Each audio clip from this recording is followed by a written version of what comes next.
እንዴት ናችሁ የኤግዚት ኤግዛም ተፈታኞች? እንዴት ገብታችሁ መስራት እንዳለባችሁ ዛሬ ሙሉ ቪዲዮን አሳያለሁ። አንደኛ ዩዘር ኔም እና ፓስወርድ የሚለው ቦታ ላይ ነው። ዩዘር ኔም እና ፓስወርድ ለእናንተ ከዛ ከዩኒቨርሲቲያችሁ ይሰጣል። ስለዚህ በመጀመሪያ ዩዘር ኔም የሚለው ላይ ዩዘር ኔም የምትለውን ታስገባላችሁ። ፓስወርድ በሚለው ቦታ ላይ በመጀመሪያ ዙር ፓስወርዳችሁን ታስገቡና ከታች ሎግን የምትለው በቀስታለች እሷን ይሁላችሁ ነክታችሁ ወደ ውስጥ ትገባላችሁ። ሁለተኛው ደግሞ ፓስወርድ መቀየሪያ ቦታ ነው። በመጀመሪያው የእናንተን የመጀመሪያ የነበረውን ፓስወርድ ታስገባላችሁ። ሁለተኛ ላይ ደግሞ አዲስ ፓስወርድ፣ ሶስተኛ ላይ አዲስ ፓስወርድን እንደገና ትጽፉና ቼንጅ ትላላችሁ። ከዛ ከፊት ኮንፈርም የምትላለች እሷን ኮንፈርም የምትሏን ነክተን ፓስወርዳችን እንቀይራለን ማለት ነው።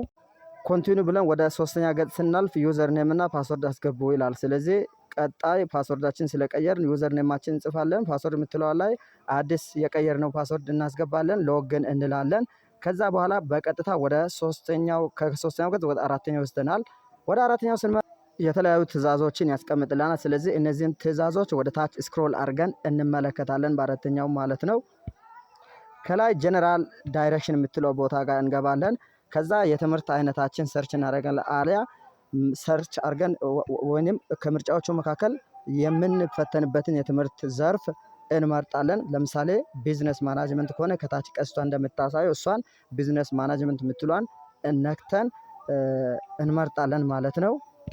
አሁንም ኮንቲኒው ብለን ከነካን በኋላ ወደ ስድስተኛው ገጽ ያመጣልናል። እዛ ጋር ምን እናገኛለን? ቢዝነስ ማናጅመንት ኤግዚት ኤግዛም የሚለውን ቦታ እናገኛለን ማለት ነው። ከዛ በኋላ ኤግዛም የምትለውን ቦታ ነክተን ከታች አሁንም ኮንቲኒው የምትለዋን ቦታ ነክተን ወደ ቀጣዩ ማለትም ወደ ሰባተኛው ገጽ እናልፋለን ማለት ነው።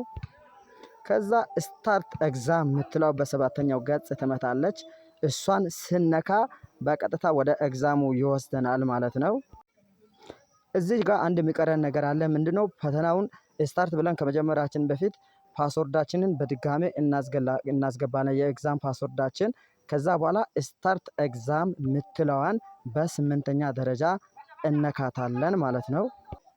ውዶች አሁን በቀጥታ ፈተናችሁን መውሰድ ትችላላችሁ ማለት ነው። በአስረኛ ደረጃ እነዚህን ጥያቄዎች ያመጣልናል። ከዛ ከሰራን በኋላ ነክስት ኤግዛም እያልን ከታች ነክስት የምትለዋን በጫፍ ላይ በሰማያዊ የተጻፈችውን ነክተን ፈተናውን እንጀምራለን ማለት ነው።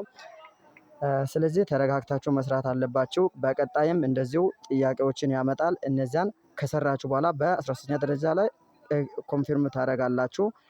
በእንደዚህ አይነት ሁኔታ በቀላሉ ፈተናችሁ ትሰራላችሁ። እንዳትረሱ አሁን ከታች ይኸውላችሁ በቀይ ክብ ውስጥ አለች፣ በአራት ማዕዘን ውስጥ